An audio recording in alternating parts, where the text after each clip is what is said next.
Hello, everyone. Welcome to another episode of Film Seizure. Glad to have all of you with us. I'm also glad to have my co-host, Jason Oliver. Jason, how goes it? It goes well. It goes well, huh? It goes well, yeah. Excellent. And the man of the month who picked all of these movies are ABCDEs of January. Chuck Moore. Chuck. Hey, how are you? Yeah, doing all right.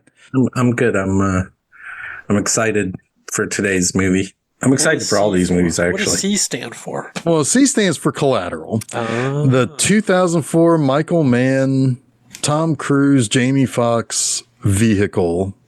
Well, no, or Tom Cruise and Jamie Foxx in a vehicle.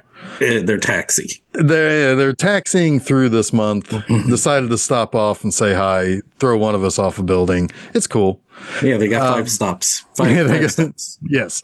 I remember Definitely seeing 5 stops, right? Yeah. Stephanie said this is like Rain Man in a way, which is kind of funny. No, I saw this movie in the theater. I mean, well, I got to see it before people because I built the movie. Nice. At AMC. So this was one I was excited about. This was during that period of time where Tom Cruise can do no wrong, in my opinion. And I think this movie holds up very, very well 20 years later. And I think a lot of it is not Tom Cruise. I think Jamie Foxx is so damn likable, and he's so likable in this that I think I forget how much I like him in this. But I've got a lot to say about Tom Cruise too, because I think he is very, very charismatic in this as well. I remember being totally not into seeing this movie when it came out because Tom Cruise, gray hair, like all of the stuff that I don't know why, all of the stuff about it just was not intriguing to me. And then I watched it. I'm like, okay, that's cool. I don't know what about his character when this first came out just like turned me off until I saw it one day. Well, he doesn't play an antagonist very often, especially not this type of antagonist. And then the gray hair was that's a choice, right? Yeah. He's very gray. for me, it was wow, digital, huh? It looked bad in the trailer. So I was like, whoa, what is happening to Michael Mann? But then you see the movie and you're like, Michael Mann's a genius. Yeah, I mean, because it looks so good. Yep. Yeah, the city, go ahead. Sorry. It's just it's a very deliberate choice to make the city a character. Yeah. And to be able to shoot in that low light looked pretty damn cool. It's got that LA kind of fuzz all throughout the whole movie, which just looks awesome. And I'll talk more about that later, I think. I saw this in the theater. I saw it. I just watched this less than a year ago again. And liked it then, and I love it. I think it's Michael Mann's last great movie. But I will say I have not seen Ferrari or Black Hat, but I can't imagine that they come close to this. Ferrari is technically fine. It's just kind of Right. Yeah, I mean, and on the podcast we've covered, I think, Michael Mann's first great film and his now, I think, my opinion, but his last great film. We haven't done anything in between yet, but we will. Well, hey, we work in from the edges, right? From the edges, yep. Yeah, we're eating our pie backwards. I think at minimum we're probably going to get to Heat at some point. I've almost picked The Last of the Mohicans a couple times. That's one I haven't seen in so long. That's getting I believe I've heard rumors that Michael Mann has been talking about wanting to do a proper 4K restoration of that with, I think, the preferred director's cut. Yeah. That would be cool. That could be coming. Maybe we'll save that episode for then. Yeah. I will say that I had forgotten that this was a pretty pretty decent hit. It made about 4 times its budget, which is it's kind of a quiet movie to do as well as it did, which also makes you wonder. Well, it doesn't make me wonder knowing how much movies cost today, but it's like I'm not seeing $65 million on the screen. but that's not necessarily. You are in People. You are in People. You are kind of in People. I don't think Jamie Foxx was probably super expensive. He was about to be very shortly after that. Ray, because he did Ray the same year. Yeah, exactly. This is one of those years where one guy got nominated twice for Oscars. I wouldn't be surprised, Chuck. You're right. If Cruise got like 15, 20 million, this has to be like his 20 million era. Yeah. I would imagine. This was the era where, like Jeff said, he could do no wrong, and he was a box office smash. Everything he did. But also like shooting in LA is just not cheap. Yeah. And it looks so good. It almost feels like, and I know you said you were going to say stuff about this later, but like Michael Mann likes shooting Thief so much, which the city is like a big part of that. Yeah. That he wanted to like get back into that again and expand upon that idea of the city kind of being a character. It feels like it's kind of and that's the thing with Michael Mann too, right? Like you think about Miami Vice. How much is Miami a part of aside from the title, how much do you think of how that looks is the fact that it's Miami, or that it's meant to look like Miami, that it's, that the whole concept is South Florida. It leans in a lot to South Florida and Miami Vice. I've been wanting to rewatch that lately because it was kind of a joke to me the first time. Yeah. I'm just watching a remake of a cheesy 80s show. Well, I was just thinking of the original show in general. I rewatched it recently. It's whatever. It's fine. It's not upper tier, man. I was just thinking of the original series, though. I mean, not necessarily like the 80s South Florida-ness of Miami Vice is like it's its own character. Like it's so like it makes sense that Michael Mann is very interested in having these city or these kind of locations Heat too. Yeah. I mean, Heat is very much an LA story. Yeah. Yeah. Yep. I'm starting to wonder, like, there's something about me that's really drawn to this kind of stuff. Cause even like a lot of why I like the old Italian giallo and stuff like that is how much you see of Italy in the 60s and 70s and the cities, or the New York Ripper. How much of New York is there? Like, what is it that draws me to that stuff? I'm not like particularly into architecture necessarily, but there's something about like a city movie that I really love. Yeah. And I may have, like, I'm with you on that because I like that sort of, like, you guys have heard me say, it's like, man, I love a dirty, nasty New York City movie, Hell yeah. But I think part of it is that it feels so much more real. It feels like you're there too. I can dig that. Yeah. So it's like you're not really looking into a TV screen or through a camera. You feel like you're there with the character on the street, walking around. Yeah. Well, it lends authenticity too, right? Yeah. Because it's not just all shot in a studio or a set, right? Or at least it's not like, oh, we're going to shoot on this section of the street, so get all the trash and garbage off of it. No, it's there. Right. It's part of it. Yeah. One I always think of for that is Midnight in the Garden of Good and Evil. Right? Oh, hell yeah. Savannah? I mean, that's such a Savannah movie. Yeah. It's very much a character in that movie. Yeah. There was Jason, you might actually remember this. There was a Fun City Edition movie, released by Vinegar Syndrome a couple years ago, and they're driving down New York streets and they have all the movie signs and everything. I think Star Trek 2 is out maybe in this movie. And it's like the city makes that movie, which otherwise kind of sucks, really cool. I can't remember which one it is, but I mean, all of that line is kind of designed around that idea, right? Of featuring New York City in a time capsule almost. Yeah.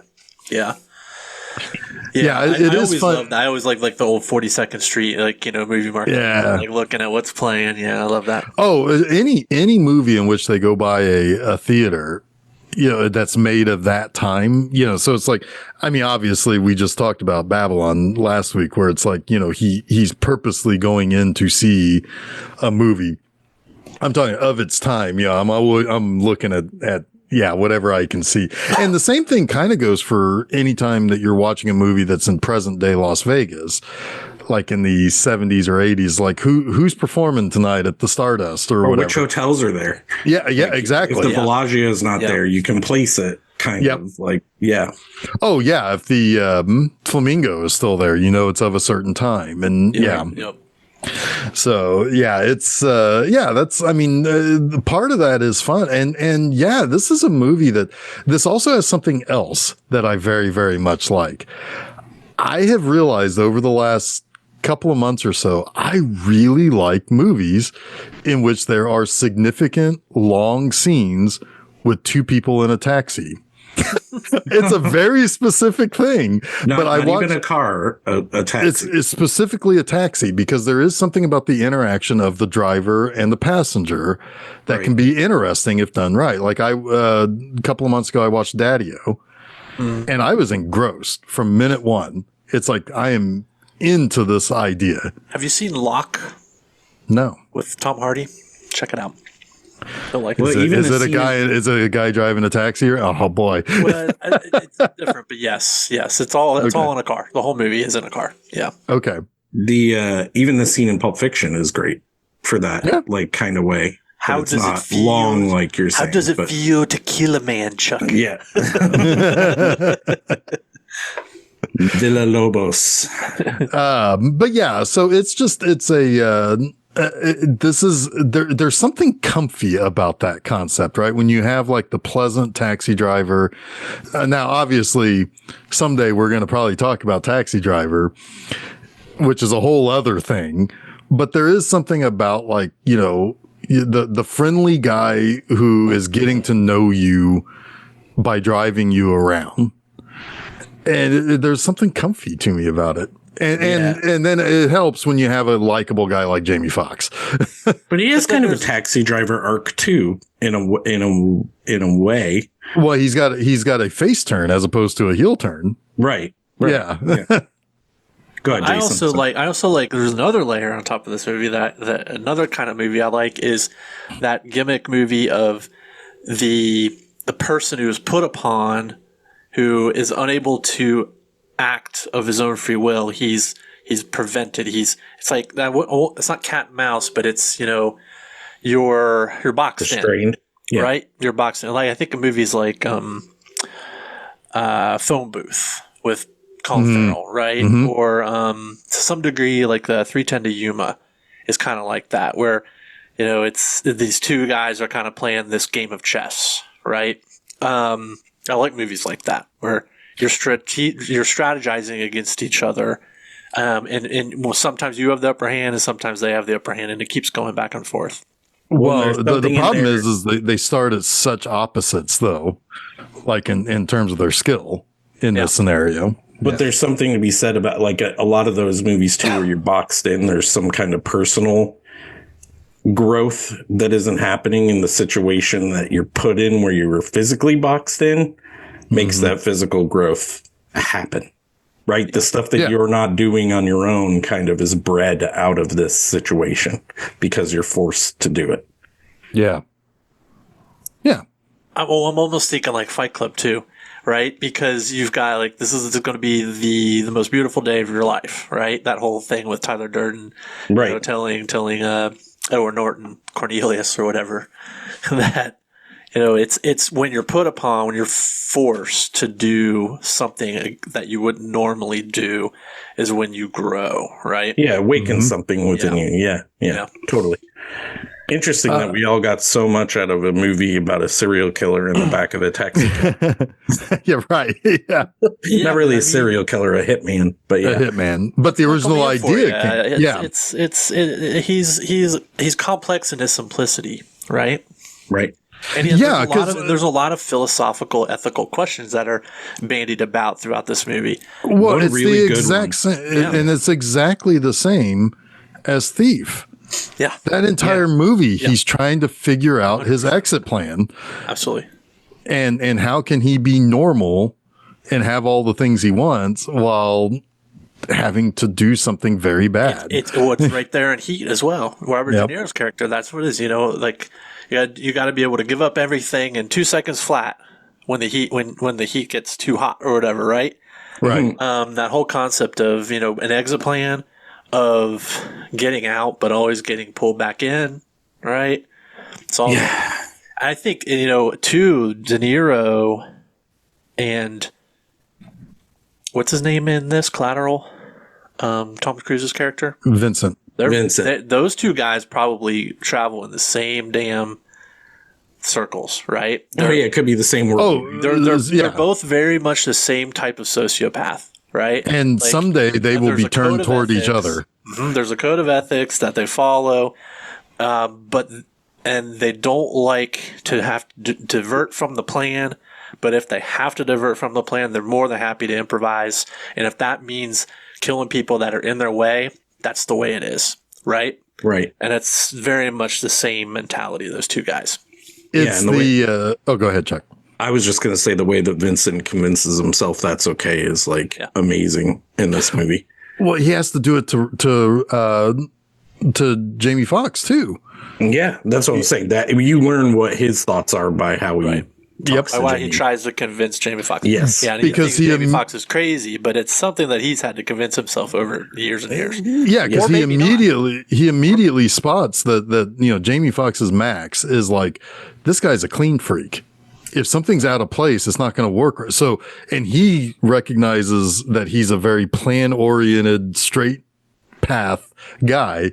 Yeah, I mean, it's kind of brilliant. Well, yeah, exactly. He probably wouldn't think that he could try to convince most people of that, but because he sees a kindred spirit Yep. in Jamie Foxx, that there's a how can you be so different from me on this ethical quandary, but yet we could be so similar in everything else. Yeah, It's what makes Vincent charismatic too. yeah. Because he's the foil. He's constantly the foil. Well, he's the foil, but he's also like, he doesn't say anything that is necessarily like, when he's giving advice, his advice isn't terrible. Right. And I think almost by proxy, because they are so similar in their nature, that because you like Jamie Foxx's character, because you like Max, you can like in ways like Vincent too, because you can apply those same things to him in a way. Yeah. Yep.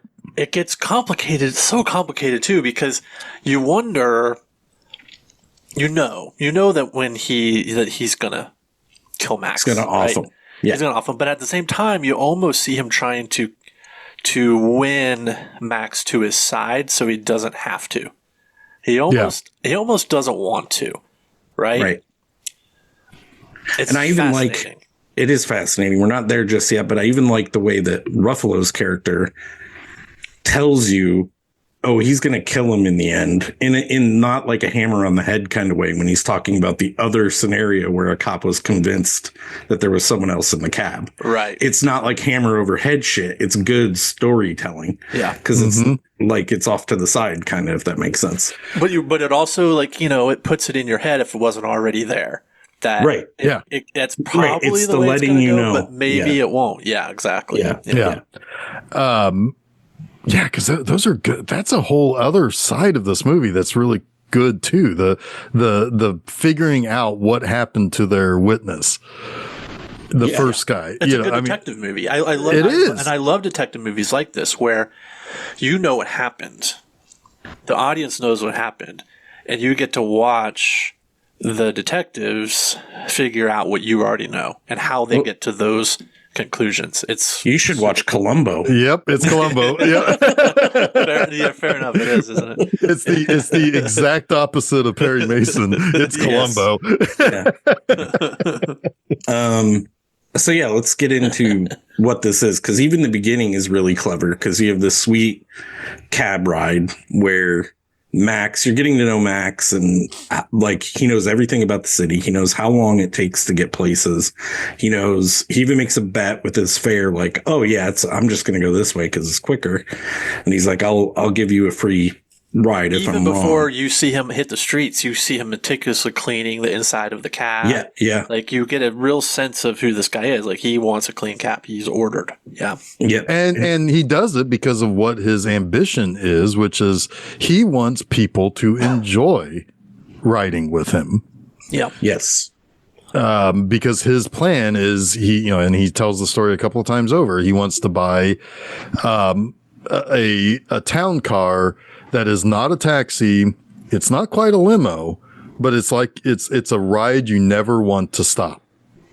Like that's how much you're going to like riding his. It is a limo. It's just not a stretch limo. It's probably sure. Yeah. It's probably how Michael Mann, whoever wrote this movie, pitched it. This is a ride you don't want to stop. Right? Like once you get in this vehicle, you don't want to get out of it. You don't want Yes. And I will also say, though, when this ends, I loved it too. We'll get there to the end because, we'll get there. But he's flirting with this fair, and her name is Annie Farrell. Thank you, Annie Farrell. And they start flirting. Right. She starts to flirt with him. He shows her his island, which is the inspiration for the name of the business you were about to talk about. But it's also the place he goes on a vacation like 4 or 5 times a day. He says 15 times a day. Oh, yeah, whatever it is. Yeah, 5 minutes at a time, 15 times a day. He's on vacation. Yeah, because she tells him that he guesses that she's a lawyer based on her clothing and her. So he's a very late night observant person too, which detail oriented, observant, which we find out Max is as well. Vincent, thank you. Yeah. But she leaves the cab at the we don't know it's the government building, but it's a government building in LA, because she has a big case tomorrow. And we had seen, I guess, do we start with Vincent too? Bumping yes. The very first thing we see is Vincent, Tom Cruise in the airport exchanging suitcases with Jason Statham. Yeah. Was he anyone at this point? Was he already like? Yeah, he had already been in. Hadn't he already been in? What's the bonkers one? Crank. Wasn't he already in Crank? Yeah, I think he had done Crank. I might have been. That didn't make him a big star, though. Crank 2 did. Yeah. Because that was even crazier. But you called it a cameo. Crank was later. No, he had been probably the biggest stuff he'd done outside of Snatch and Lock, Stock was a transporter in an Italian Job. Okay, so this would qualify as a cameo then. Oh, most definitely. He was he was a name. Of course, he had done one of that really bad Carpenter film, Ghosts of Mars, but only 8 people saw that. I was one of them. I saw it. I saw it in the theater. It was so bad. I felt like I was like on cough syrup watching that movie. It was just insanely bad. So red. Red, yeah. But anyway, he was a big star. He Okay. did the cameo. Yeah. Which is, it's funny because he's in it for like 2 seconds. He drops a bag and they switch bags. And that's kind of like your first clue that, this is a bad dude because he needed to get something other than what he was able to bring on the plane, right? There is an interesting element to that interaction too, because Vincent goes extra steps to ask the other guy if he's okay. Because it's like, you doing good? Yeah. It's like I'm sorry. You good? Yeah, I'm good. And then before they part, he's like, are you good? Like almost as if you almost have to wonder if Statham is being put up to this. Like that could already be started there, because Vincent is. You mean another Max from a different character? Maybe, but like more likely it's just there to inform us that Vincent actually is kind of a people person, or the plan is a go. So. Or he is like, are we sure we're still good? Yeah, that's kind of my interpretation. Was more like okay, Are we doing this? But this is the information. But is it a go? Yeah, exactly. Yeah. But anyway, so yeah, and when he, I don't think they would have trusted that information to just some like dude they're manipulating, like Sure. a stupid fucking movie. I knew you were about to bring this up. That stupid movie that just came out on Netflix. What the hell's the name of that? Fun but stupid but fun. It's so fucking stupid. That's one of those movies that's just so brain dead. It just drove me up a wall. Jason Bateman is fun in it though. oh yeah, that one. Okay. Carry On. It's bad. Carry On. Yeah. Yeah. So this technically, I think in the timeline of the plot, I think this is technically happening later. I think they just put it to the front because then we meet Max and Annie, I think. Yeah. Then that's when we get Max. He gets hit the street in his cab and he picks up Annie. Yeah. And because that's a whole conversation. I think there was some editing choices there to put the Tom Cruise thing up front with I'm sure. Statham. I'm sure. Probably one of the last things they shot, honestly. Yeah, maybe. What's weird is, so knowing the movie now, right? Like, she gets out of the cab. She ends up giving her Max her card, and he's like, "Oh shit, this is awesome." And then she walks back into the building and goes up the escalator, and we see Vincent coming down on the other side. Which, did she have chance? Was she lucky? I think she might have been lucky. She could have been lucky, or like Max says later, he might have just been scoping Prepping things out. Yeah, prepping. I think maybe that could he be. was casing it. That's what Max said. Yeah, because that's one thing about Vincent is he rarely makes a wrong step. Like he's very he knows exactly where the one guy is staying. Yeah, in that hotel. My feeling is he's been to all of these locations already before he starts his death trip. So timeline wise, that may actually be, he may have arrived hours before we meet Max and Annie. Oh, I assume so. Because it's light outside. It's light outside. Daytime in LA. Yeah. LA. Oh, okay. Yeah. I didn't realize it was daytime out. Okay. Yeah. But anyway, so we, so one of the things I have to bring up because I brought it up to you guys, when Max is listening to the radio, just to kind of leave Annie alone because they've had their opportunity to chat or whatever and have their tiny bit of contention around what's the best way to go to get to her destination. He's playing Groove Armada's Hands of Time. I love that fucking song. It's a good tune. And she's like into it.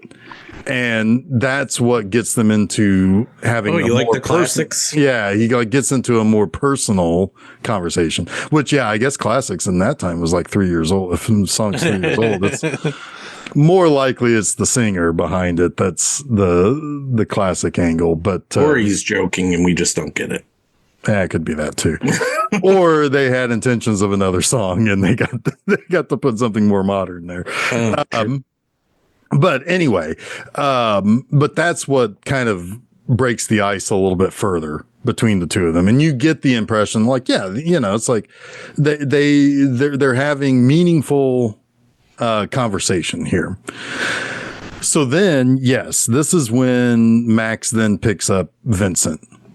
And he's basically like, "Hey, man, I've got to close a real estate deal. I got 5 places to go, and I want you to stick with me." And he's like, "I can't really do it." And he's like, "How much you make in a night off of, working?" And basically says, "I'll give you $600 if you stick with me. I'll give you 300 of it right now." Yeah. And at which point, it's like he's trying to say no. And it's like, I don't know. And he's like, "No, go ahead, do it." And so, did you mention? Sorry, I was looking. No, go right. Did you mention that he almost didn't get in the cab? No, but he almost didn't because Max is daydreaming about the girl in the island. He doesn't hear the knock at his cab, so Tom Cruise, Vincent goes to the cab behind him, but then Max kind of wakes up. He's like, "Oh no, man, I got you," and he brings him back. So it's like, I love that. It's just one of those like sliding door moments, right? Yeah. Yeah. Where it's like this whole night could have gone a completely different way. Yep. But you feel bad for him, but then you find out it's kind of fortuitous. Well, yeah, because in the end, right, yeah. in the end, yeah, he has a date. Yeah, Yeah. He would Maybe not the date that he expected. Probably would not have had as good of a plucky cab driver. Right. Yeah. Right. So in some ways, it's like it was also like bad fortune for Vincent. Yes. I mean, very much so bad fortune. Yeah. Yeah. So, and basically he's like, all right, here's the first place we need to go to. Why don't you go and wait in the alleyway behind the building? I'll just be a few minutes. And I'm like, okay, whatever. And he puts on, Box Air to kind of clear his mind a little bit as he's waiting for Vincent to get back. And what happens? Someone falls on his car. Yes. Just falls right onto the car, breaks the windshield, and is dead. He's got all of his plans out for his limo service. He's like taking one of his vacations, right? And he's eating He's got a sub sandwich that he's eating, and he's like looking at all of his like Mercedes S series shit, Yeah. And he's like, and he starts freaking out, and Vincent comes down. He's like, "You killed him?" He's like, "No, I shot him. The bullets in the fall killed him." Yeah. Which it's like, yeah, okay. Yeah, I guess you got me there. But yeah, this is when he realizes that this guy is bad news. And it takes some time to convince I keep wanting to call him Ray because he's also Ray. He makes him put the body in the car in the trunk, and Max is like, I can't do this. He's like, well, you don't have a choice, really. When did it? I don't know when he says the line, like, when did you think this was optional? But really, it's like, you're gonna do this. I'm gonna kill you otherwise. And I might still kill you anyways. Yeah. But then they have, multiple stops now. And this is kind of when Ruffalo is introduced as Detective Slickback hair. Fanning. Fanning. Yeah. There's so many faces in this movie. Like even the original cab fare is Jada Pinkett Smith. Yep. Yep. And then what is it? Peter Berg. Peter Berg is Mark Ruffalo's partner. Yeah. Remember when I thought? I think he's his boss, isn't he? He is kind of his boss. I think he's his superior because he keeps telling him like, "There's nothing in this for us," or I think he's like, "We're not going to follow up on this." But yeah, remember when I thought Peter from Burial Ground was Peter Berg? From Burial Ground. Peter, the kid. The little Peter, I said he was Peter Berg on one of our episodes, and you were like, "What the fuck?" Oh, God, yeah. And and then a little bit later we see Bruce McGill. He's the Fed. Yep. Yeah. And there's an even bigger name coming later too. Much bigger. Which was he very big at the time? Are we talking about Javier? I'll look it up. You guys keep going. Yeah. So anyway, when Mark Ruffalo comes along, it's like he's checking in with, this is the star witness for the case tomorrow. We don't fully realize that it's entirely connected yet. Right. But the clues are there that it's like,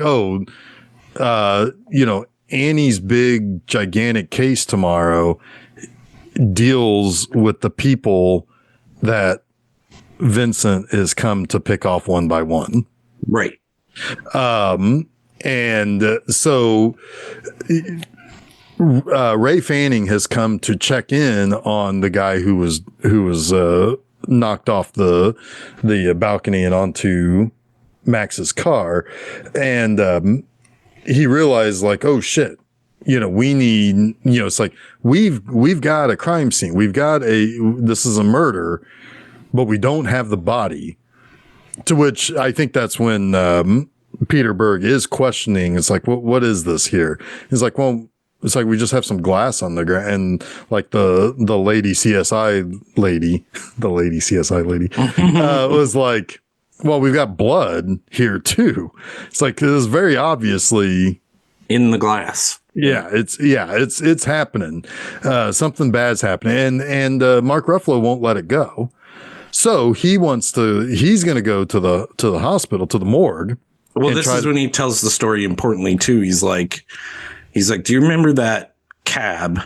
Because the neighbor had seen a cabbie with two men walking around it, where the cabbie killed 3 people and then killed himself. Well, this cop the cop who was working that case always thought there was a second man in the cab, which is kind of like our tip off to like, it was probably Vincent and he killed the cab driver at the end of whatever their little expedition was that time. So it kind of puts everything in your head that you need if you hadn't had it before. Yeah. Yeah.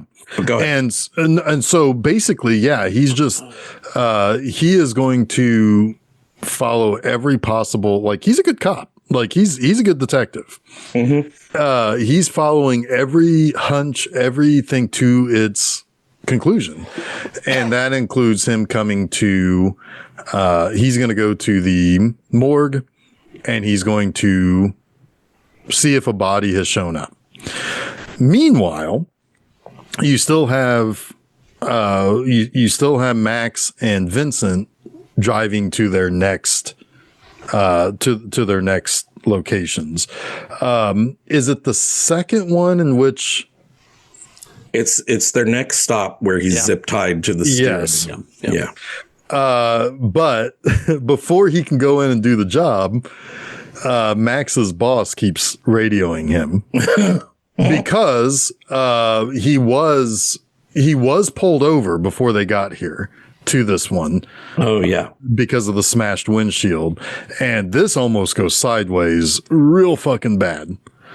This almost becomes like Fargo situation here. Oh, this is an intense scene here because they get body in the over. Trunk. Yep, you got the body in the trunk and you've got the itchy trigger finger in the back seat. It's like, you're going to talk to them. It's like, what am I going to say? You're a cab driver. You fucking figure it out. Have a ticket. Yeah. Yeah. And there's no talking his way out of this ticket, partly because Max is not yet the Max he will be at the end of like, he's not mostly because the window's broken and the cab is undrivable theoretically. Like theoretically. I don't really believe that part. But it could be phase 2. That cop, he was in Event Horizon. Oh yeah. Yeah. Good pull. But yeah, he's well, I mean, I would buy it if it's meant to be a passenger commercial car. They would say, no, you can't, it can't be in this kind of condition. I could buy that. If it was just a regular car, then they likely wouldn't have been pulled over, or at least they would have been like, at least hassling him to say, hey, you gonna do, but Max, it's getting contentious. The cops make them both get out of the car. Yep. And Vincent's got the gun ready. Yeah. But Vincent, this is another moment kind of luck in this movie because Vincent had killed somebody previously and these cops get pulled to that murder. Yep. So they get out of their little situation because the cops are not budging. They're like, no, they're going to pop getting that out of trunk. the car. You're going to pop the trunk. And Tom Cruise has already said, don't let me get cornered. Yeah. Good stuff. Yeah. I mean, and so this is why Max's boss keeps radioing him once they get to the next location because, hey, I just heard from the cops. What the fuck is going on? Yeah. Why would you come in yet? Yeah. And he's like, well, and even more so, he's like, I don't care what the fuck happened. It's coming out of your paycheck. You're to blame. It's your fucking fault. You're a fucking loser. He just reams him, to which then Vincent becomes working class hero. And he's like, don't fuck with this guy. It's like, basically he's like threatening him as a, he bad Santa's the bullies in this scene. Yeah. Yes. He's like, I'm a lawyer and you are doing this, this, and this. Now, Max, tell him he's an asshole. Tell him you're going to shove this cab up his ass if he ever does this again. So it is kind of like a fun. And he tells him he works for the Attorney General's office and that, what he's doing is illegal. Yeah. Yeah. and it causes the guy to shut up, basically. And so, but there is one thing that he's not there for, because as he's zip tied Max to a steering wheel so he can't escape, Max, he goes up to do his job. Max is, trying to get somebody's attention. Well, he attracts the wrong type of attention. Yep. And somebody who then steals Vincent's laptop. Yeah, his bag and Max's wallet. Yeah. Mm-hmm. He's like, give me your wallet. He's like, can't you see I'm zip tied to the car? He's like, well, get the fuck up. But when Vincent comes down, homie. Yo, homie. And he's walking up to these guys, and he actually makes a pretty big mistake here, because when he kills the guys, it's 2 in the chest and 1 in the head. Yeah. Perfect spacing on the bullets. This is not a random murder in an alley. This is an assassination. And while he assassinated the person he was upstairs assassinating was a former attorney who had gone unlegits. Yes. And so now that person is who ends up in the morgue at the time that Ray Ruffalo shows up. Oh, and in addition, also the other 2 guys he killed in the alley. Yeah. Yeah. Yes. Yeah. And that's when Ray puts this all together. It's like all of these wounds are the same. Well, the coroner did. Oh, the coroner. The coroner's he's like, we don't have your guy, but I got something weird. And he tells him that's right. This would have been not just reported to a random cop that came in. Somebody would have pieced this together before. Well, I don't think that it was fall fresh. They'd just come in. Right. Well, I think the people investigating it, the people on the scene would have been on the scene. Yeah. This is not just a... Maybe, yeah. They could have been 2 different teams 2 different times, too. There's a dead guy inside. The C team, Yeah. Because it depends on who was investigated first, right? And you feel like they got to that morgue pretty quickly, too. Yeah, for LA, two man. Two dead bodies in the alley. They were baddies. 2 dead baddies. Bad baddie. These are baddies. You would think, it's a little convenient, we'll say, but okay, whatever. Sorry, I won't pick it apart for that. But yeah, I mean, it's you got to make this movie go, and so right. Oh yeah, another face. Forgot to mention his first fare was Debbie Mazar. That's right. Max's yeah, because they're the couple that's arguing in the back. Oh yeah. I don't know who she was in the cab with, but the woman was Debbie Mazar. Yeah, I forgot about that. She is entirely. That's a person when you see her, you know who that. There are not many people who look like her. No, it's kind of her, and of this era, you have her, Ileana Douglas. Yeah. You have Piper. What's her name? Well, who am I thinking of? Fairuza Balk. Yeah. It's you see those people. It's that's that person. It's it can't be anybody other than that person. They'll never really look like anybody else. Just I saw Fairuza Balk in one of the biggest dive bars I've ever been in my life. That lines up, and she was lining shit up in the bar too. I won't expand upon that, but it all makes sense. It all makes sense. But anyway, they so he calls Peter Berg, and it's hey man, remember you said we didn't think we had. I think we got something, because you won't believe who I found in the morgue when I went to go look for our guy that we originally were looking for. It's this lawyer dude. Yeah. And he's okay, well, I'm going to come down there. I'll, you got me out of bed. Let's figure this out. So we basically are continuing. They don't go to they go to the jazz bar. They go to the jazz bar because this is we're ahead of schedule.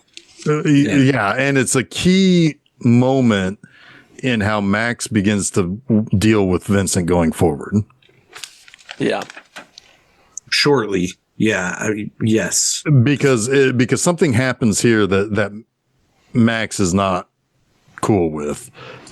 This is a great scene because Vincent is legitimately into the music. I don't think this is prep shit. He's not, because he's the guy that would prep everything and know everything, but it feels there's legitimate interest in jazz. And Max is like, I never got into this shit. Right. Which is kind of funny. Yeah. That Vincent's the one that loves it. But you have a player on stage who's really quite good. And I had to laugh in this movie because, well, I'll get there in a moment.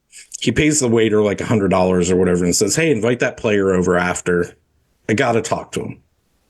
And they have a cool conversation about Miles Davis, who is the player? I don't even remember his name. Names are hard in this movie because everything's so quick and people. Well, this is Barry Shabaka Henley. He's been in a bunch of Michael stuff. Mann movies. I remember he was probably his biggest role was wasn't he Muhammad Ali's manager in Ali?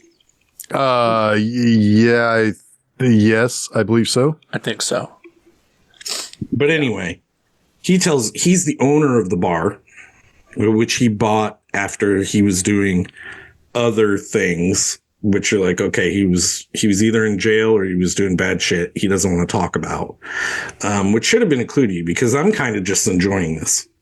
Mm-hmm. Right? Like, I'm kind of like, this is a nice little excursion. It's a nice little break from the frenetic and the killing and, you know what I mean? Like, and the way that's get lulled into it. Yeah, because the way Vincent does not make this sound like it's his next. He's like, hey, let's go have a drink. Yeah. Oh, also Vincent and Mark Ruffalo passed at the morgue. Another passing. Yeah, in the elevator, like passing with Jada Pinkett Smith in the beginning. But the thing that made me laugh is Daniel Baker is his name. He says, Miles Davis, the coolest man on the planet. And I immediately thought, it's not Nick Cage. Our listeners have no idea what that means. But. Yeah, but you do. Well, you know what? I mean, I still won the point. You did. Yes. But yeah, so I can't remember the places. It's like Cartagena and something else. It was in the Calicon, whatever those two places are. That's how Vincent gets across that he's here to kill this guy. And Max is like, what the fuck is going on? Because he says those two names of those places that Daniel Baker had been to, and his face just goes icy. And he's like, oh, you've been to these places. And then he basically gives him, he's like, I'm going to ask you a question about Miles Davis. And if you get it right, I'll let you go. And they ask him where Miles Davis learned music. And he's like, oh, I know everything about Miles Davis. He went to this school and blah, blah, blah. Juilliard in New York or Massachusetts, wherever it is. And he's like, nope. And just two in the head, two in the chest, one in the head, whatever he does. He might shoot him 3 times in the head. And I don't know, Jeff, you were going to say this changes how he deals with Max. Well, yeah, because he says, no, you're wrong. And he's like, it's like, what do you mean? He got the question right. He's like, no, he did. He's like, he's pleading with Vincent more so than the guy. And afterwards, he's like, you could have just let him go. You could. I mean, he can't understand how Vincent works with getting to know people, which is very similar to how Max gets to know people. They have conversation that it's always very nice. They talk about the things they know. But Vincent turns it into really kind of this cruel game where, you know, it's like, because he's going to kill him regardless. He's going to kill him. But like Max was lulled into thinking, oh yeah, because we got to know this guy, because we shared this story, and because we all had this good time. Max is us in the scene because that's how I felt watching it. Yeah, I'm like, this is nice. We can't kill this guy. Yeah, cool. Yeah, we fucking kill that guy. Yeah, and we fucking kill him. You know, and this because it's at this point that Max decides, I'm going to take the information that Not yet. They go to the hospital first. That's right. He's starting to, but he is starting to try to figure out how to get. He walks away from me. He runs to the cab and he says some shit. And then Tom Cruise punches him in the chest a few times. And then as he's beating him up saying, you can't be this way. You're fucking coming with me. This is not optional. Mm-hmm. Again, either repeating it or saying it for the first time. This is when the boss calls again. Yes. It's like, who the fuck? Why does this guy keep fucking calling you? Yeah. Like, who the fuck is this guy? He gets on. He's like, what the fuck do you want? And then it's the same guy that talked to you earlier. Yes. He's like, what are you doing? But it turns out that Max's mom has been calling. And she's in the hospital. And he goes every night and visits her after his shift. And Vincent's like, you have a routine. You have to go. Like, we're going. And they have that funny scene about buying flowers. He's like, people buy flowers. You're buying flowers. And he's like, my mom is not going to care. It's just a waste of money. We're not. Yeah. To which when he brings her the flowers into her room, he's like, why did you bring me flowers? Why did you waste your money on something that's just going to die anyway? Until she finds out that the other guy in the room bought them for her. Oh, you bought me these flowers? They're so beautiful. Yeah. The comedy bit aside, that scene bugs me. That decision bugs me because that breaks routine, right?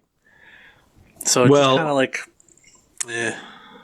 the reason it doesn't bug me is because we don't get to hear Vincent say it until later, but it's another thing you can hang over Max's head. Like, I know where your mother is. Yeah, but flowers are not, though. It doesn't matter. Oh, you mean the flowers? I'm saying the flowers itself. The flowers part. Okay, gotcha. Yeah. Gotcha. Sorry. I was thinking of the whole. Well, and I think that, part of that, though, is I think that shows Vincent has some humanity. Well, he has some humanity, but he's also trapped by his own routines. I think he thinks a loser trying to wear human skin, but it's partly that, but I think it's like if this was part of his job, that he's going to go and snuff somebody at the hospital, he would bring them flowers. It would have brought them flowers, yeah.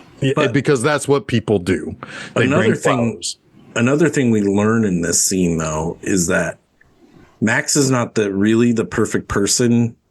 We don't think he's perfect, but he's not like the idyllic person. He's not always truthful. Like, cause we think of it, we put him on a pedestal a little bit. Right. Sure. Because of how he contrasts with Vincent. Yeah. But now, and it's just sheer charisma too. It's like, but Vincent has charisma too. And we know they're diametric, like, Max is a good guy. Vincent's a bad guy. So Max can do no wrong, right? Right. But we find out he lies to his mom. He's been telling her that he has this business that he's been aspiring to have. He's more than just a cab driver. Yeah. Yeah, he has his limo. And Vincent, because Vincent's mom is like, you must be one of his important clients. Yeah. And what does that mean?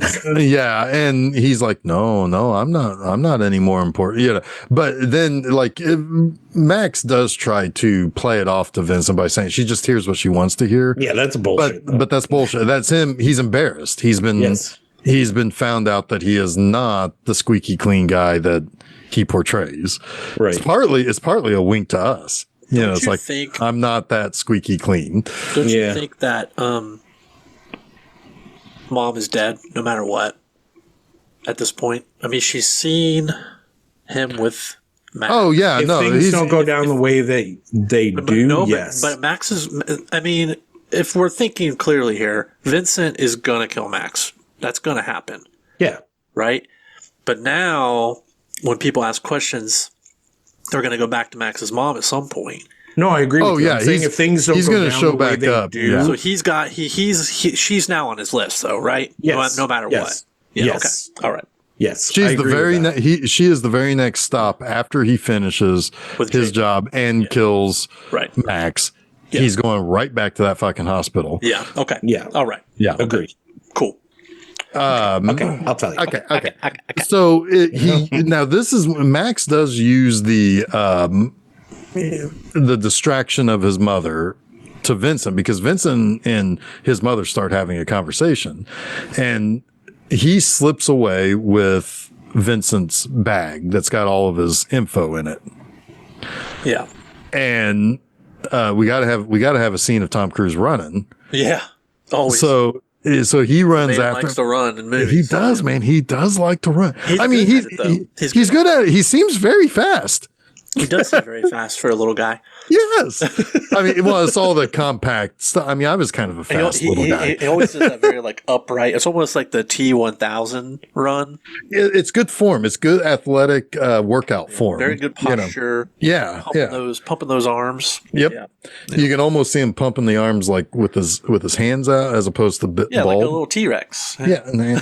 Anyway, we were talking about how much Tom Cruise likes to run. So yes, he does. And anyway, so he gets Max tosses the bag before Vincent can catch him onto the highway, and it gets smashed. And Vincent's like, "Now you're fucking with my job," which is kind of funny because like, Vincent, you've been fucking with Max's job. This is not a two-way street. Right, exactly. Yeah, this is the Max turned down a one-way street here. By accident. Yeah. So he's like, "You're going to get my information again. Yeah. We got to go see fucking Javier Bardem." Yep. And he's going to be scary. Felix Reyes Torrein.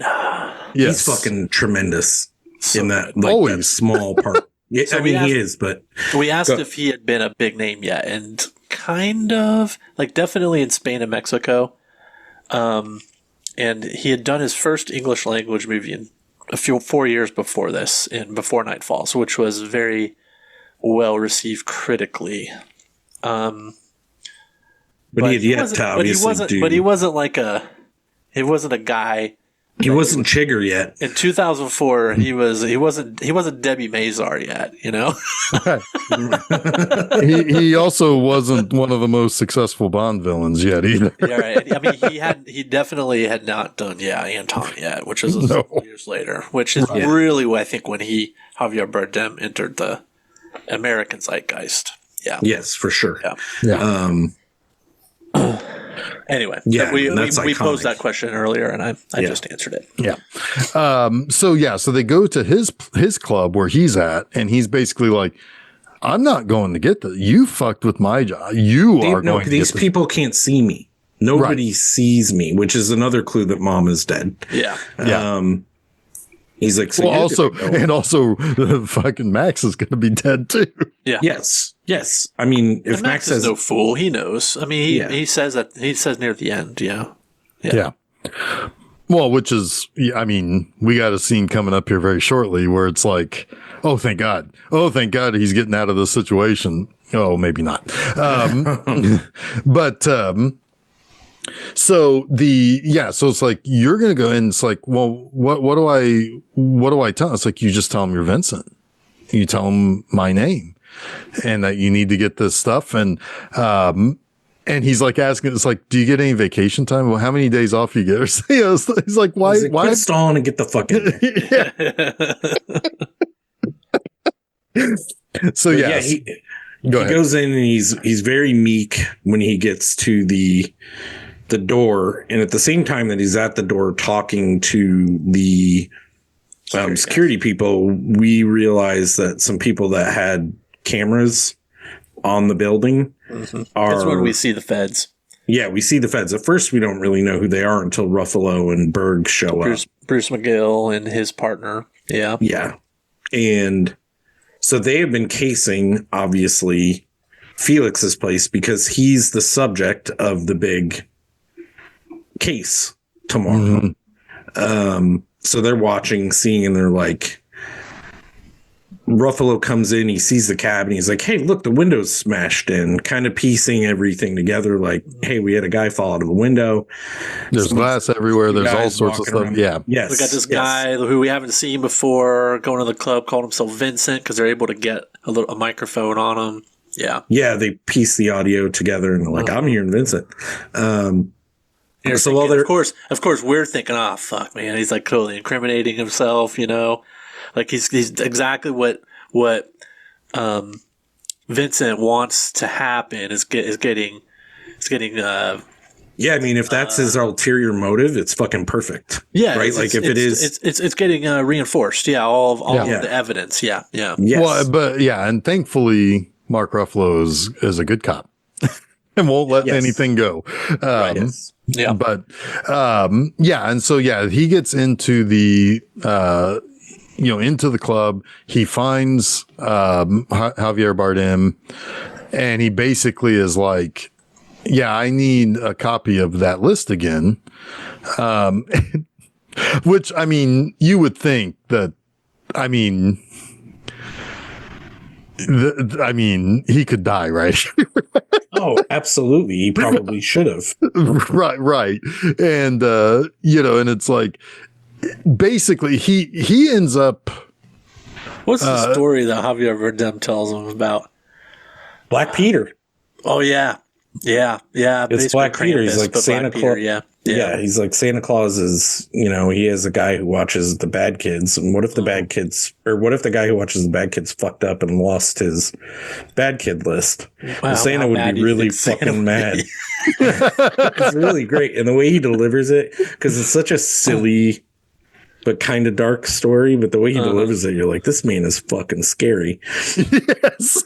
All the while this is going on, you have this weird, like, Mexican country vibe. Oh, yeah. It's almost like cowboys stuff, which makes his Mexican cowboys, man. That's the thing. Yep. Yeah. Yeah. And it's actually kind of cool when he walks out, because he has that kind of cowboy walk to him, like backbone-ish kind of thing. I don't know how to explain it, but he kind of like, he's very meek in the beginning, and then he realizes he needs to be stronger. He's like, well, you can start by telling your man to put his gun down.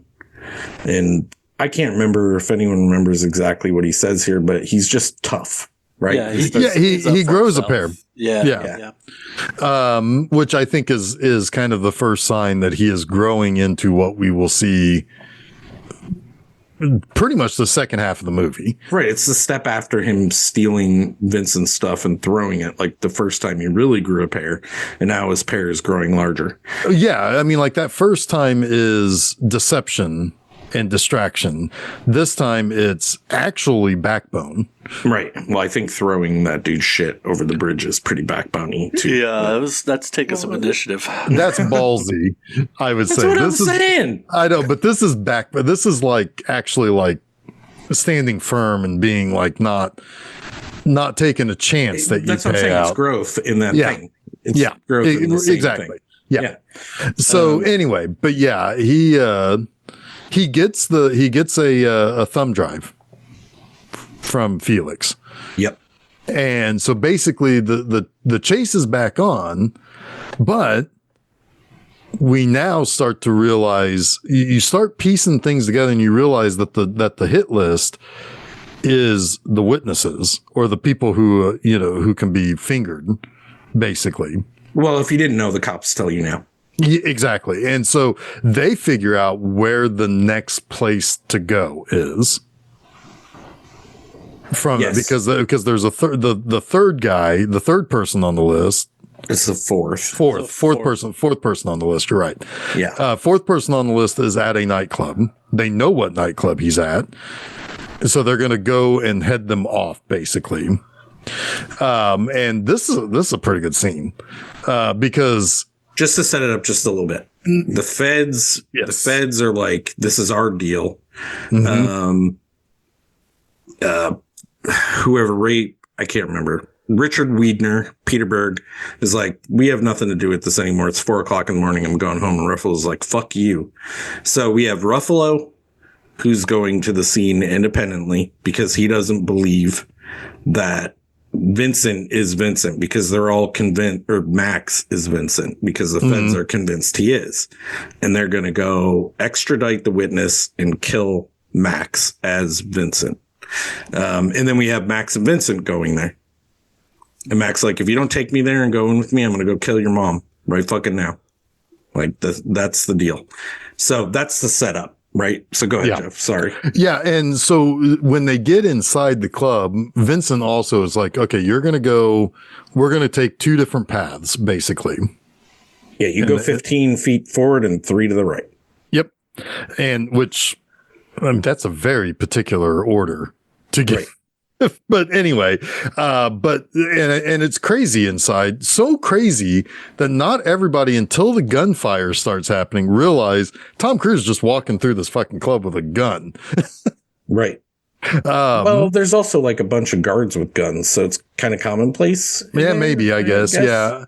I mean, if we were to size up what the guards with the guns look like and what Tom Cruise look like, you would think he doesn't belong. Something's about to go down. Sure. It's like we're about to get some very American shit happening here in a minute. Yeah. And and meanwhile, you have Mark Ruffalo and the feds all bouncing their way through and trying to look over people, trying to cut through people. And Mark Ruffalo is specifically trying to get the Jamie Foxx before the feds, and the shootout basically takes place. This is the one scene in the movie I don't think is shot very well. It's very cramped. It's crammed, and it's extremely confusing who's shooting who and why they're shooting who. You don't know who anybody else is. It's kind of chaotic, which maybe is the intention. But I didn't know until I was like, wait, has he already shot the mark?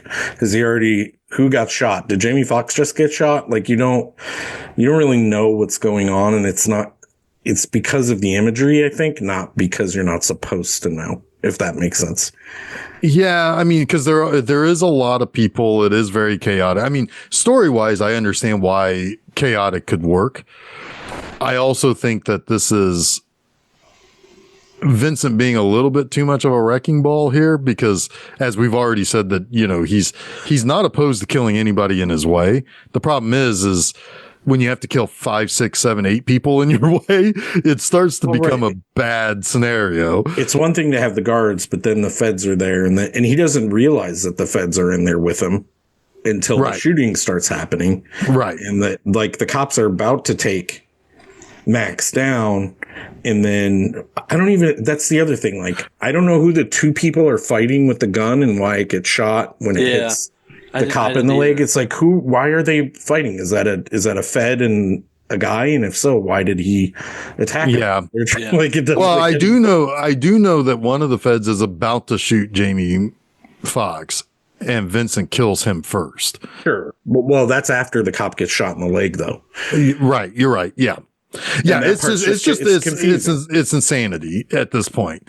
And I guess, I mean, in one way you could say it's we do kind of feel like Max, because it's we're kind of trying to figure out what the hell's going on. We're trying to duck. We're kind of with him in that regard. Don't shoot me. I'm not who you think I am. Yeah, I'm not Vincent. Yeah, you keep saying that. And Mark Ruffalo is yeah, I know. It's come on, let's get out of here. Let's get the fuck out of here. Max learns Fanning's name real quickly. I don't even know how. He's why'd you have to kill Fanning? It's how do you know him so well? Well, I would remember the name of somebody who might get me out of a bad situation like that. But yeah, you have Vincent. Vincent is literally killing everyone. Yeah, literally killing everyone in there while Fanning is escorting Max out and saying, I know who you are. Don't worry. I got you. Which is kind of weird because when they walk out, Fanning gets shot 3 times, twice in the chest, once in the head, baby. I don't know. I feel like it was all chest shots, and I feel like there's probably a scene out there where he's not dead. Well, not only that, but Vincent has Jason Voorhees teleportation. How the fuck does he get out there? Yeah. I have an idea of how he got out there. He went out through an alleyway. And it came around the front, because the problem is he needs to be able to get out fast if he's going to be killing everyone. I expected to see him behind them and shoot towards the camera. It would have worked better for me. Me too. But yeah. I mean, I think it's just I think there logistically there's a problem with that though, because there's it's like a bottleneck there at the door, Well, he could have followed him to the car. I will give you this. I will give you this. If we discuss the fact that he cased all these places out in advance, he got out through the alley. A better exit. Yeah. He just hid in a cop's uniform and got escorted out. He two Tom Cruises on each other's shoulders. He put his face on his face. Yes. Hannibal Lecter his way out of there. Yeah.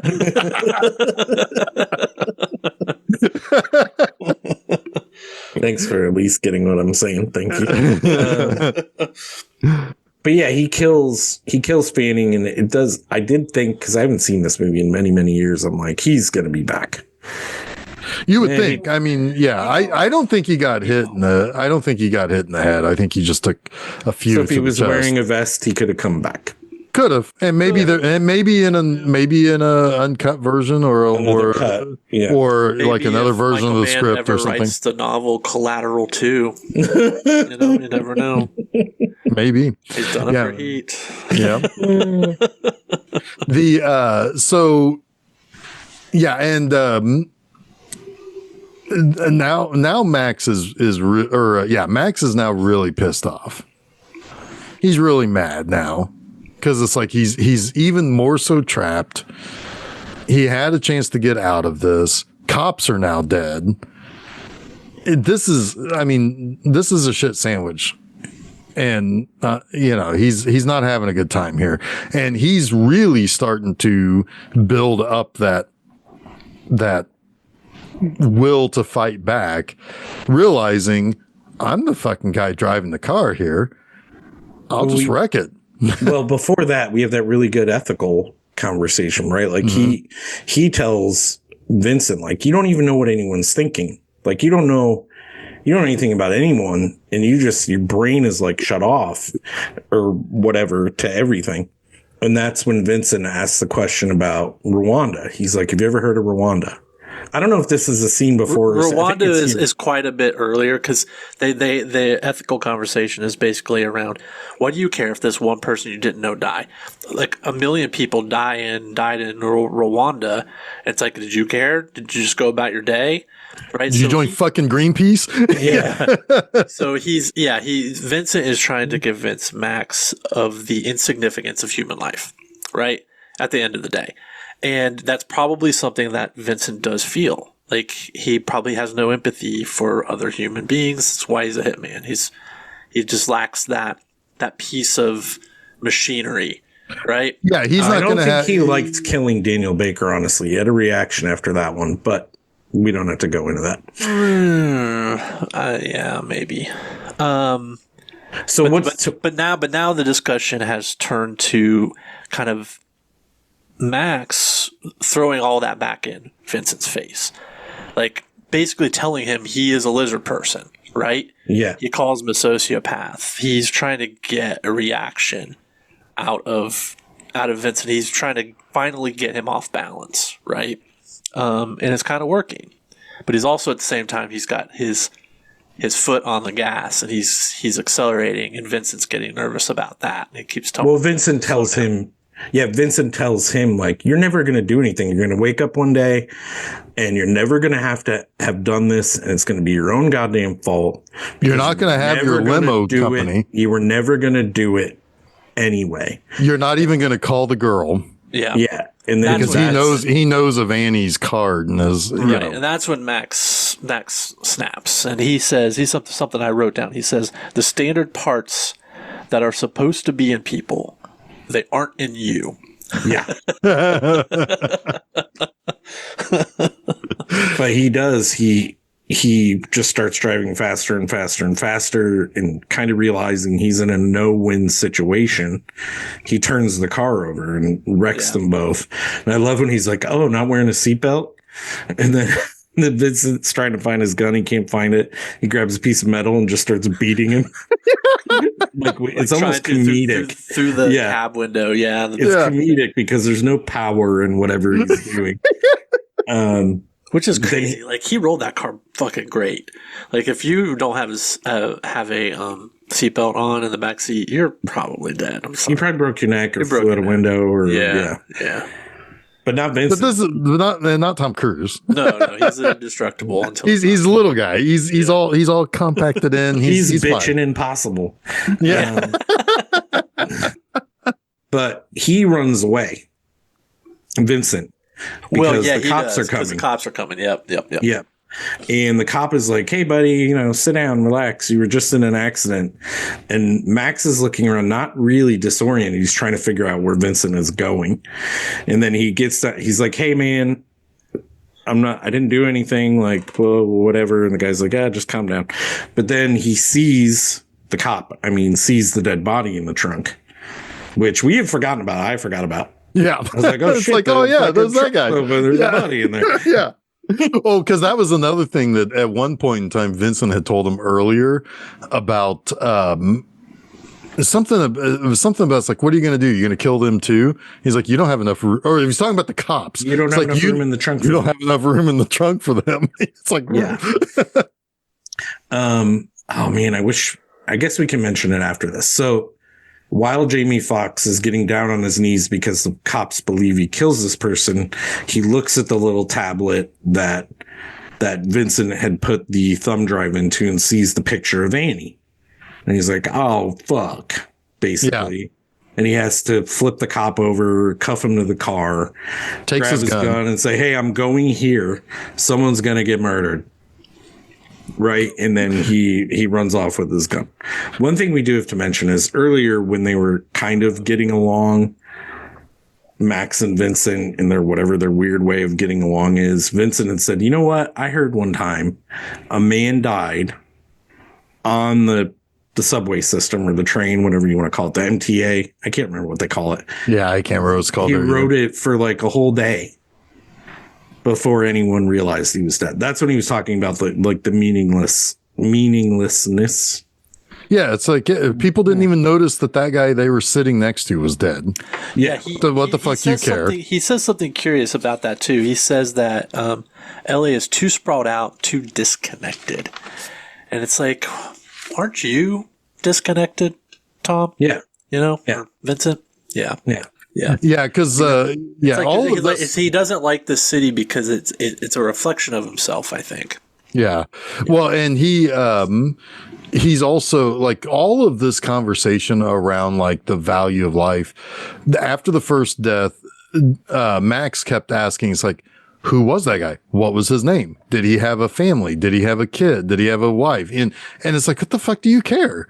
It's like, you didn't know him. He's like, but he was somebody, and that's the first part of that part that we're at now, which is that whole idea. That's red versus blue right there. Yeah. If you want to get political. Right. Yeah. Yeah. But anyway, I don't want to do that. I'm just saying there are lots of people that have that mindset of like, it's about me and who's close to me. And then the other people are like, well, I care about everybody. Right. But Vincent is trying to point out the phoniness in that, which people would probably do, right? And Holden Caulfield would hate those people. Anyway, I'm rambling. Vincent is running off to kill Amy. Yes. Max has flipped over a cop and handcuffed him to the car, took his gun, and he's running to save Annie. Use the gun to get to somebody's cell phone. Early adoption of cell phone usage in movies. Yeah. Which is kind of great. But yeah, he's calling to say, he's trying to call Annie because he's got her card. Yep. Man, everything connected. So like, man, I mean, Chekhov's all over this fucking movie. Yeah. This one of those tight little nuclear whistles. Nuclear whistles is a tight. Nailed it. It is a tight little script where everything kind of connects, and then we get what I felt like it almost Hitchcockian to me when Max is on top of the garage looking in. Oh my god, I love this. I love this scene. Yes, triangulation of this. Yeah. Go ahead. Somebody take it. So yeah, basically he does not have, he can't get cell phone coverage at first. He gets to the top of the garage. He just so happens is catty corner essentially to the office that Annie works in. And he's able to call her and he's able to spot her in the window on like whatever floor it was, like the 15th floor or whatever. And he realizes he's trying to convince her, it's like, there's a guy coming to kill you. There's a guy. It's like, he's like, I'm not trying. He's like, this isn't a social call. It's like, I'm trying to tell you, somebody's there to kill you. Oh yeah, it's totally Rear Window. Like absolutely. Yeah, and he's able to see 2 floors down in her office. He's like, he's 2 floors down in a corner office. She's like, he's in my office. He has to mention Felix before she's like, how the fuck do you know about Felix? Then she starts taking him seriously. Yes. Because he wouldn't know that otherwise. Right. Sorry.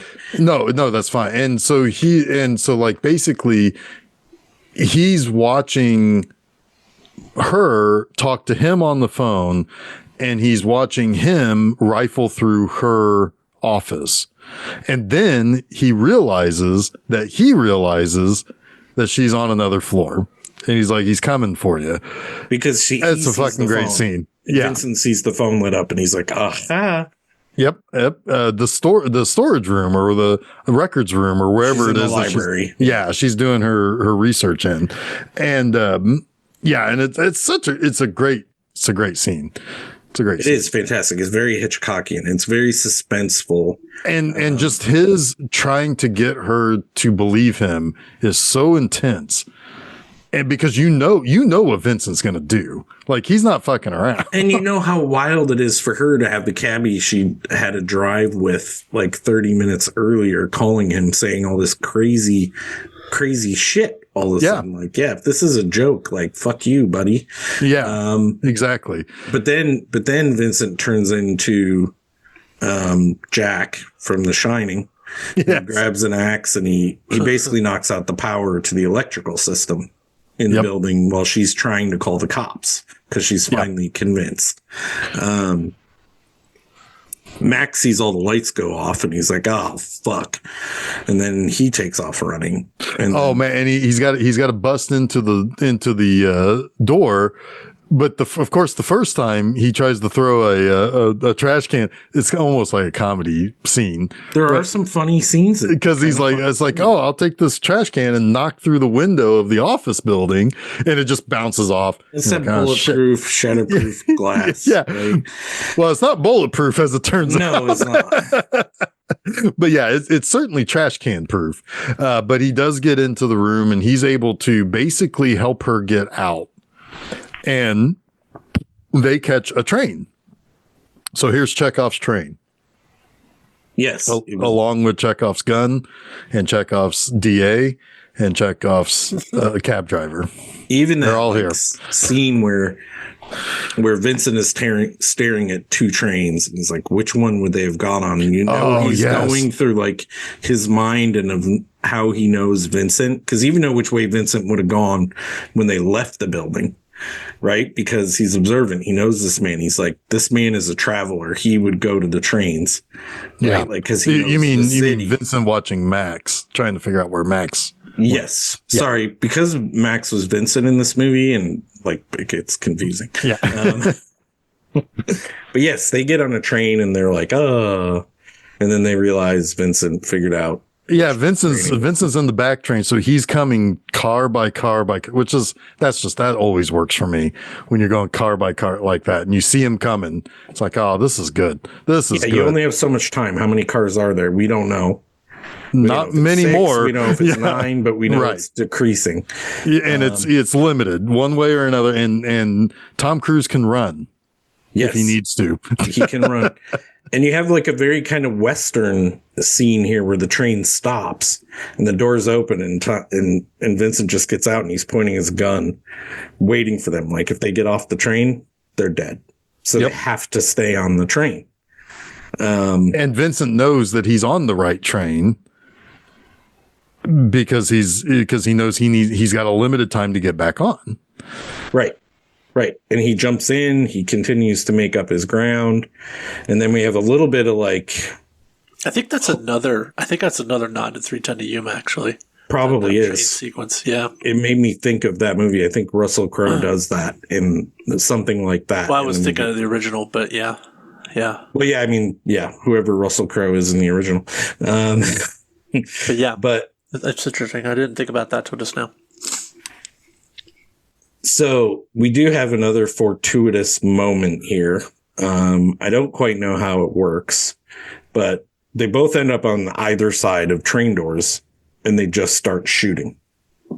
Yeah, the power, the train shuts down for a second, which, by the way, I have, that happened to me the last time I was on a train in a city in Chicago. Just for a little bit, the train just stopped and powered down. Oh, I've been there. Yeah, and it's like it kind of sucks when you want to get someplace by a certain time. I had the worst L ride of my life coming back from the White Sox game back into the city once. Oh, it was so bad. So bad. I mean, we were only stopped for like 5 minutes. We were stopped for way too long, and but it starts to get hot in there.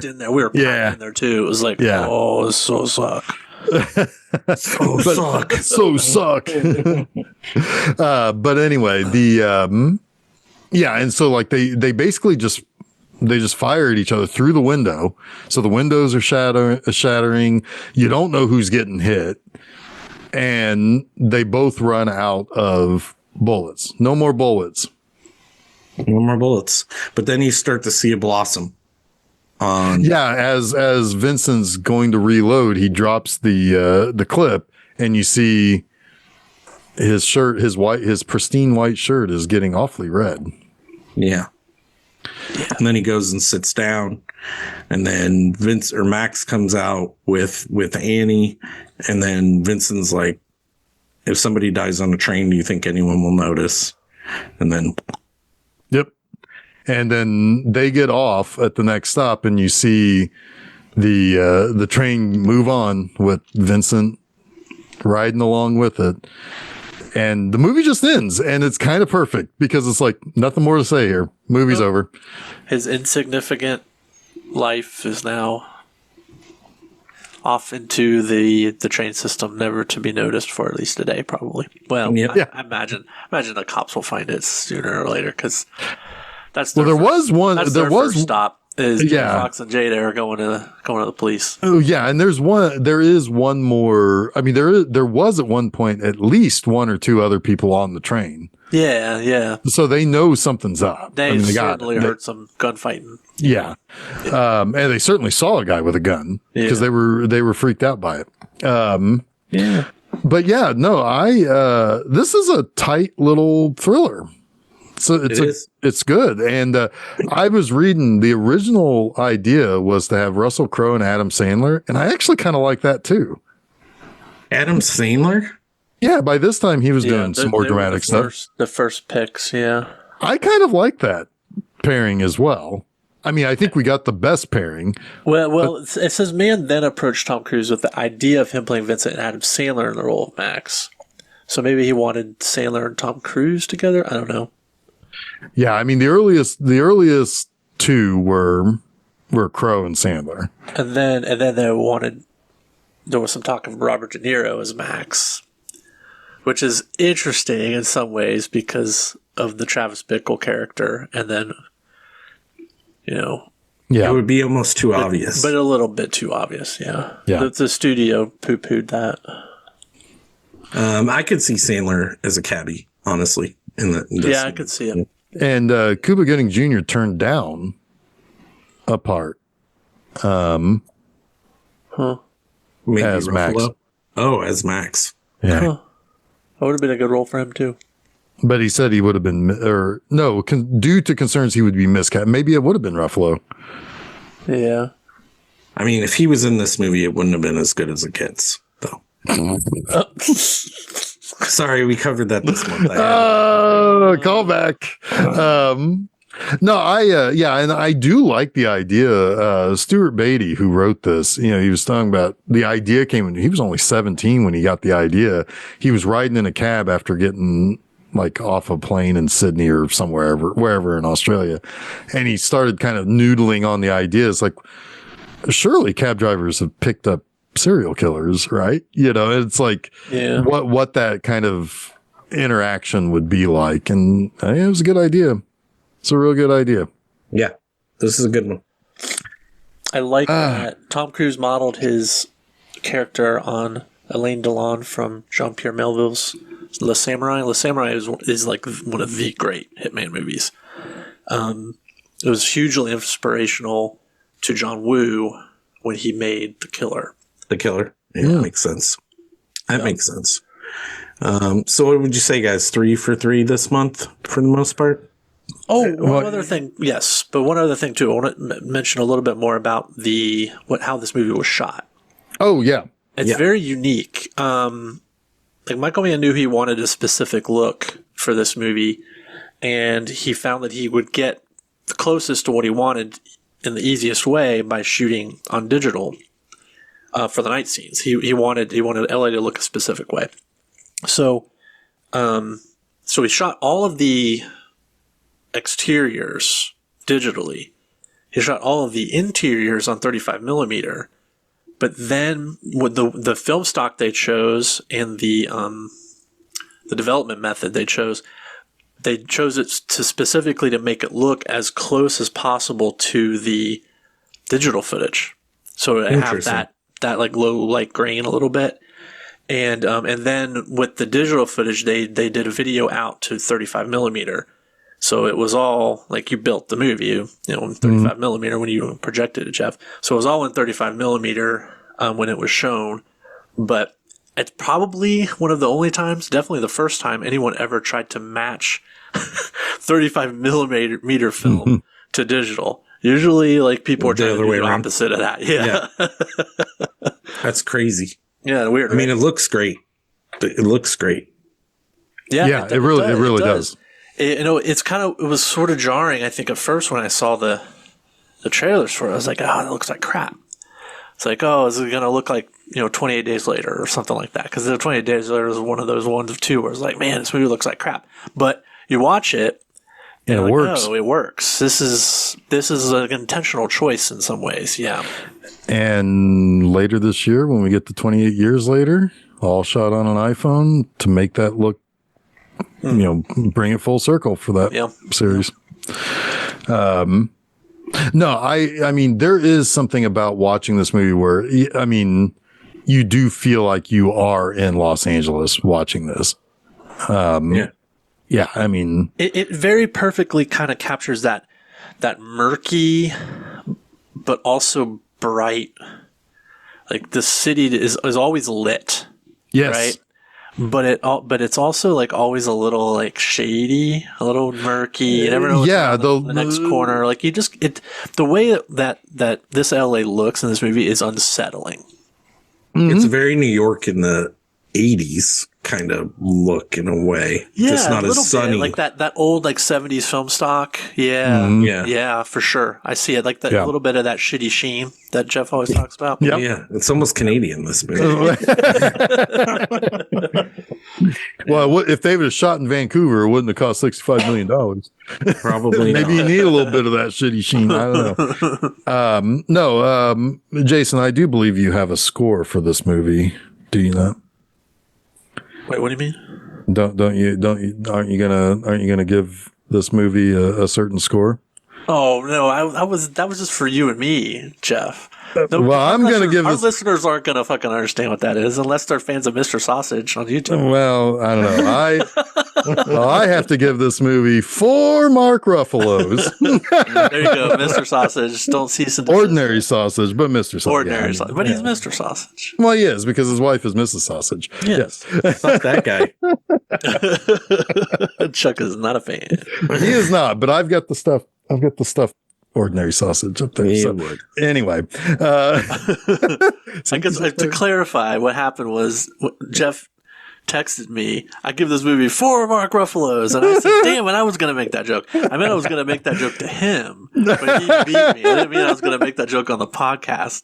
But anyway, hey, plug for Ordinary Sausage on YouTube. It's fun. Yeah, it's good. It's good stuff. It's fun stuff. Chuck is not going to. Anyway. Anyway. Next week? Next week is the 350th edition of Film Seizure. Crazy. We're coming for you, Action Comics. We're going to get into the thousands one day. We pop in some high lifes for that? Yeah, I will if you want. Yeah, a little champagne of beers for the celebration. Yeah, that's right. So sounds good to me. I got a little bit of lucky, like Max and Vincent at times, that my little way to force me to pick movies was alphabetical, and 350 was the fourth movie. And there's a little movie out there that some people might know called Dr. Strangelove that we will be discussing next week. That's a little fortuitous for me. Because that's pretty good. It's the bill of the 350. Oh, my goodness. Yes, it does. It's considered one of the greatest movies ever made. Yeah. I would argue it is perhaps the greatest comedy, at least certainly the greatest satire ever made. Yeah. It is in that conversation for it. We'll talk about that, though. We will talk about that. I promise we will talk about Dr. Strangelove in 7 days' time. Yeah. Anyway, so that is January 22nd. You got to look at the right calendar here. January 22nd. You'll get that 350th episode. Go to filmseizure.com. That's where you find all of our episodes, where you can listen to them, subscribe to them on those various podcast sites if you want. Where we are currently on social media, although seeming how all of that's becoming a wasteland very soon. Maybe not. I don't know.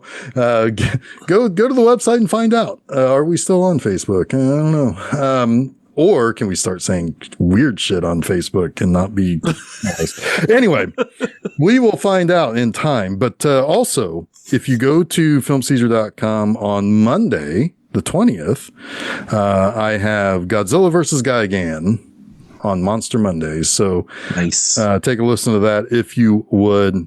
Much appreciated. This upcoming Friday at my website, bmovieanima.com, I have a review of Pajama Tops, which is the third and the weirdest of the Pia Zadora month entries, because it's actually a filmed stage performance, not an actual movie. But she didn't have many movies where she played some characters, so I had to kind of improvise there. I had to do a little Vincent there. I had to improvise. Anyway, so let's just get out of here. Let's get out of here. Let's get the Strangelove. So until then, I am Jeff Arbuckle. I'm Chuck Moore. I'm Jason Oliver, and you have been listening to Film Seizure.